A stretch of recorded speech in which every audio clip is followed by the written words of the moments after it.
When you walk into a grocery store and see a massive wall of Lay's bags perfectly lined up right at eye level, you probably think, oh, cool, they must be super popular. But here's the cold, hard truth. You only see them there because PepsiCo, the multi-billion-dollar giant behind Lay's, spent millions of dollars to make sure you never see anything else. This isn't just business, it's an all-out dirty shelf war. And over the years, Lay's has used tactics that look less like corporate marketing and a lot more like a mafia shakedown. They basically bought the right to dictate what you eat.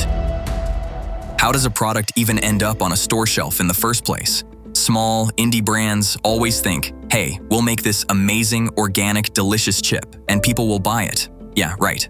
Good luck with that. Big supermarket chains have this little thing called slotting fees. To put it bluntly, it's a legal bribe you pay the store just to get your product through the front door. And this is where Lay's goes full steamroller mode. They roll up to a grocery chain and say, we're buying out this entire eye-level shelf for $1 million this year. Oh, and those little craft chip brands? Shove them all the way down to the floorboards, where only the cockroaches can find them. Smaller businesses simply don't have the cash to outbid a giant like that. They lose the war before it even starts. But simply buying the shelf space is only half the battle. Lay's commands a literal army of field reps, and these guys are trained like corporate hitmen. They hit the stores almost every single day. And guess what they do? They don't just restock their own chips. They accidentally slide competitor bags deep into the back corners, flip them backward so you can't see the logo, or just bury them under massive family-sized bags of Lay's. There was actually a massive nationwide scandal involving a brand called Pretzel Crisps. They launched a killer new product that started blowing up. What did Lay's do?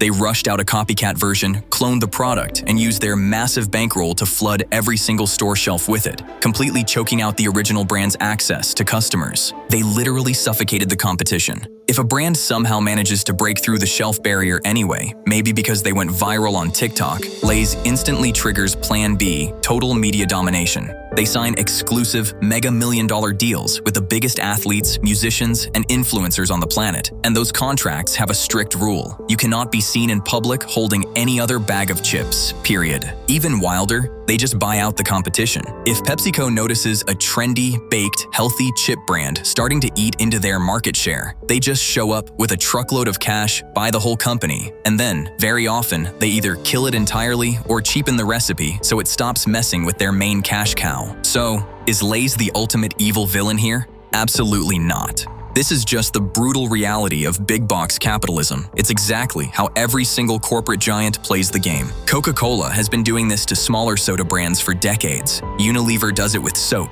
and Google pushes smaller websites down the search results page just so you'll click on their paid ads. It's the classic rule of the jungle: the biggest wallet wins. PepsiCo and Lay's just mastered the game. Next time you pass by those massive, colorful displays, you'll see them for what they really are: the trophy of a multi-million-dollar marketing war. And honestly, watching these giants fight is sometimes way more entertaining than just eating the chips.